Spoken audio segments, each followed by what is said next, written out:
Hi, I'm Michelle Turner from Movement Lesson, and I want to talk to you about the difference between accidental learning and purposeful learning. The difference between accidental learning is that's how infants learn. That's how we all should learn. Toddlers, children, they learn by accident. They go and they explore and they do and they drop and they fall and they go to sleep and they wake up, and it's all by accident. They don't know how to be socially appropriate without years of testing your boundaries. They don't know how to drive a car without going through riding a tricycle to the bicycle to a 10-speed. You know, it all comes by, and even those, again, accidents happen. They fall, they get up. You know, that's why they do it when they're all little. It's a lot easier to fall down when you're a little guy than you are a big guy.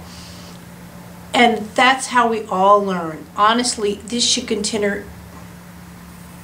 That's how we all learn. Honestly, this should continue well until we're like 93 years old.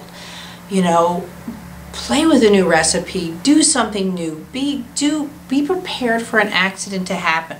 Sometimes just going down the wrong road, you know, your world opens up. You can just find just things that wouldn't have happened. And people call it destiny and all that, but sometimes it's just by accident, and those are our greatest tools. That's how we learn. However, now we're going to talk about purposeful learning. As we become older, wiser, we start doing things on purpose. I play piano, I'm going to set my hands here, I'm going to do certain things on purpose.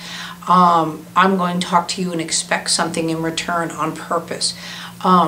We have goals, we set conditions, we set all these little things on purpose, purposeful learning.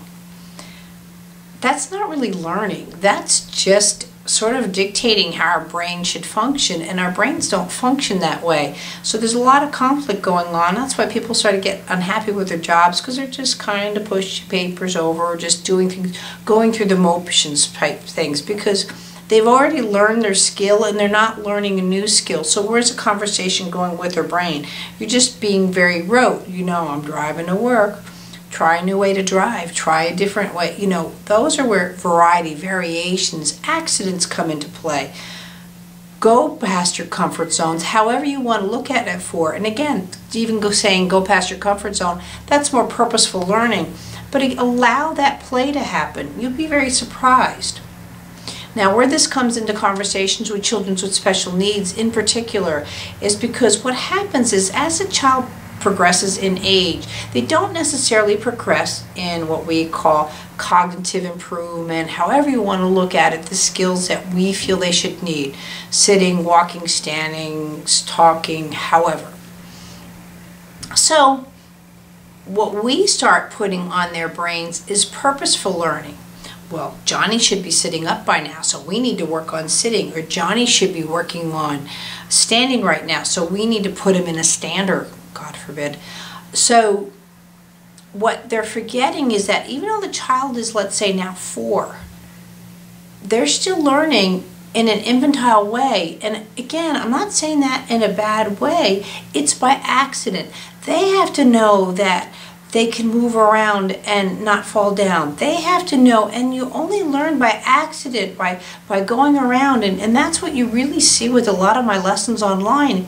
All I'm putting in there is all this little play and you know, expanding their movement vocabulary, or I like to call it developmental movements versus developmental milestones, because then they can recall on that. You know, I don't recall on life experience using the tricycle per se. However, I could get on a tricycle tomorrow and do it. I also have my movement in my pelvis is as if, because I've worked on that tricycle movement. So it's still in me. But when you've never had life experiences, it's not in them. So by trying to then switch their brains over to purposeful, and let me put this another way. A little baby, let's say, is 6 months old, doesn't wake up one day and say, oh crap, I should have been rolling over by now. I need to work on that. It's not how the human brain works or should work.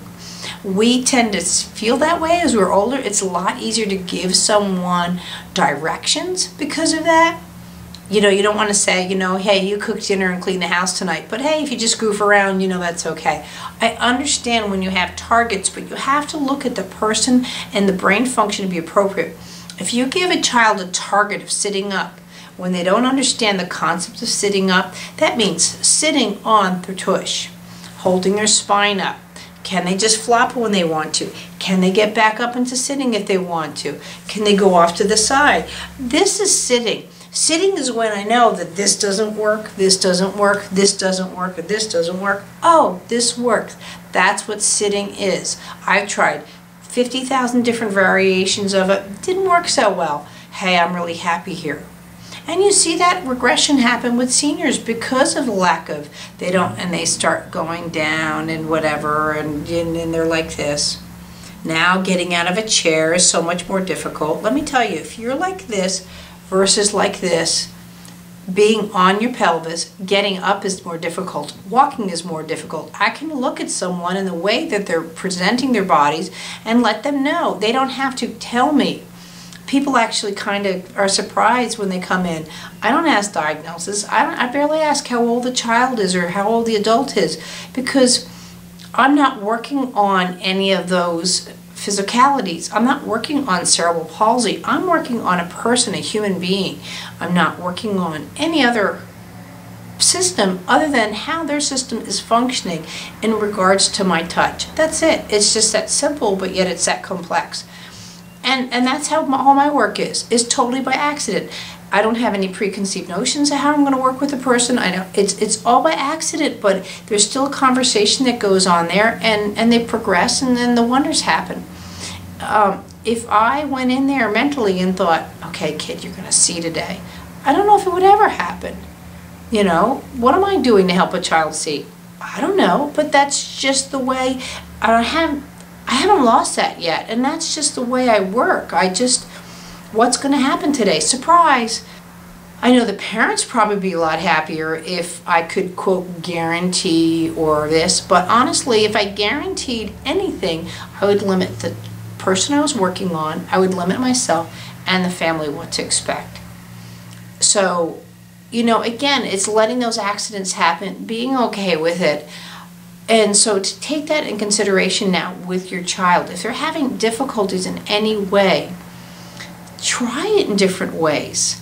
Having trouble reading, put the book upside down, put the book sideways, have them read lying on their back, have them read lying on their belly. Let their brains know, oh, it's more difficult to do it this way. Fine, I don't want to do it this way. Oh, this is much easier. Wow. That's how they learn, and that's how you excel at any subject. I don't care if it's fractal geometry or learning how to play jacks. So it goes across the board. And as a matter of fact, very professional people have a problem because they've forgotten how to just play with their talent. Everything has to be spot on, perfect. And once in a while, you can just have a down day and just enjoy the ride. So keep that in mind, the difference between purposeful learning and just accidental learning. Accidental learning could be a lot more invigorating for you and for anybody you're working with. Thank you.